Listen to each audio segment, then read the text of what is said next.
आतापर्यंत एआयचा वापर आपण मोबाईल, ऑफिस किंवा उद्योगामध्ये पाहिला असेल, पण आता एआय थेट शेतात उतरलंय. जालन्यातील पिंपरखेड बुद्रुक गावात मराठवाड्यातील पहिला एआय आधारित ऊस लागवडीचा प्रयोग यशस्वी ठरताना दिसतोय. Mobile app, sensor, weather station आणि ड्रोनच्या मदतीनं 25 शेतकरी तब्बल 50 एकरावर स्मार्ट शेती करतायत आणि या प्रयोगातून एकरी 100 टन ऊस उत्पादनाचं लक्ष्य ठेवण्यात आलंय. पाहुयात भविष्याची शेती दाखवणारा हा स्पेशल रिपोर्ट. घनसावंगी तालुक्यातील पिंपरखेड बुद्रुक गाव आता एआय आधारित ऊस शेतीमुळे चर्चेत आलं आहे.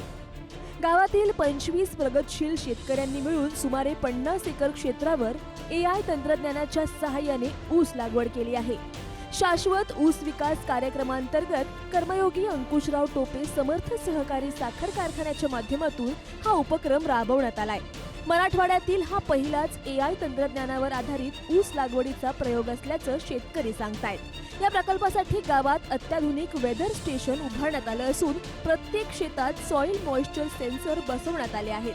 शेतकऱ्यांच्या मोबाईलवर दररोज सकाळी संदेश पाठवले जातात. त्यामध्ये पिकाला किती पाणी द्यायचं, खताचं प्रमाण किती असावं, हवामानाचा अंदाज, पावसाची शक्यता आणि वाऱ्याचा वेग यासारखी महत्त्वाची माहिती दिली जाते. एआय तंत्रज्ञानामुळे शेतकऱ्यांनी ठिबक सिंचनाचा वापर वाढवला आहे. पूर्वी ऊस शेतीसाठी मोठ्या प्रमाणात पाणी लागत होतं, मात्र आता आवश्यक तितकंच पाणी दिलं जात असल्याने मोठ्या प्रमाणात पाण्याची बचत होते. खत व्यवस्थापन, रोग नियंत्रण आणि औषध फवारणीचं अचूक नियोजनही मोबाईल ॲपच्या माध्यमातून केलं जातंय. यामुळे जमिनीची सुपीकता वाढत असल्याचंही शेतकरी सांगत आहेत.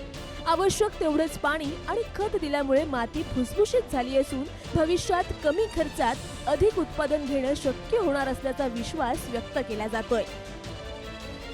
आधी ऊस शेतीला पाणी भरपूर लागायचं, खत भरपूर लागायचं, कोणतं खत द्यायचंय हे आम्हाला अगोदर माहीत नव्हतं. पण आता पाणी आपण ठिबकने द्यायला त्याच्यामुळे मोजकं पाणी लागायला लागलंय.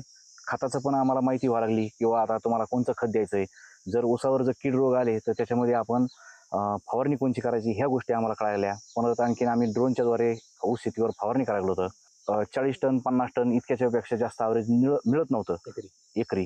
पण आता 100 टन इतका आम्ही एकरी ॲव्हरेज काढू शकतो असं एक अंदाजा वाटायला लागला. शेतकरी आता ड्रोनच्या सहाय्याने औषध फवारणी करत आहेत. पारंपरिक पद्धतीमध्ये एकरी 40 ते 50 टन उत्पादन मिळत असताना एआय आधारित शेतीतून एकरी 100 टनांपर्यंत ऊस उत्पादन मिळण्याची अपेक्षा आहे. केव्हीके बारामतीच्या मार्गदर्शनाखाली हा प्रयोग राबवण्यात आला असून CO 86,032, PDN 15,012, PDN 13,007 आणि VAI 18,121 या विविध ऊसाच्या जातींची लागवड करण्यात आली आहे. गावातील आमच्या 25 शेतकऱ्यांनी आम्ही एआय आधारित शेती केलेली आहे.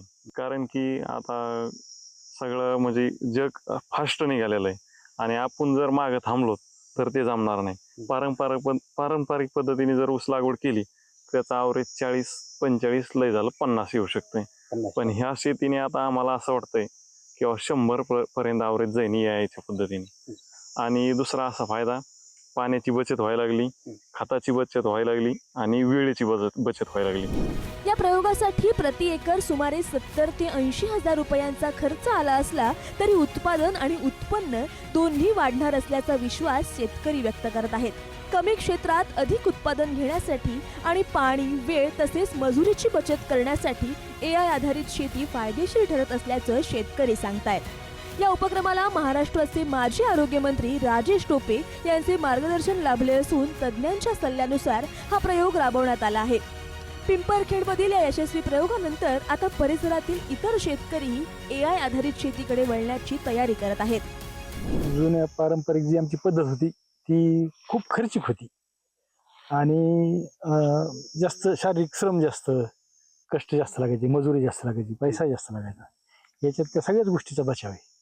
त्याच्यामुळे आम्हाला हे तंत्रज्ञान बरं वाटायला लागलंय आणि त्याचे फायदे पण आम्हाला चांगले वाटायला लागले. म्हणजे शेताला पाणी किती द्यायचं? शेताला पाणी काय, आम्हाला ते मेसेज येतो तुमच्या शेतीला आता 1 तास आज सोडावं लागतं पाणी. ऊस पाणी कमी पडायला लागलंय. कशा आधारे पाणी सोडतात? ठिबक सिंचनच्या आधारे. पारंपरिक शेतीतून आधुनिक तंत्रज्ञानाकडे वाटचाल करत पिंपरखेडमधील शेतकऱ्यांनी AI आधारित ऊस लागवडीचा यशस्वी प्रयोग सुरू केला आहे.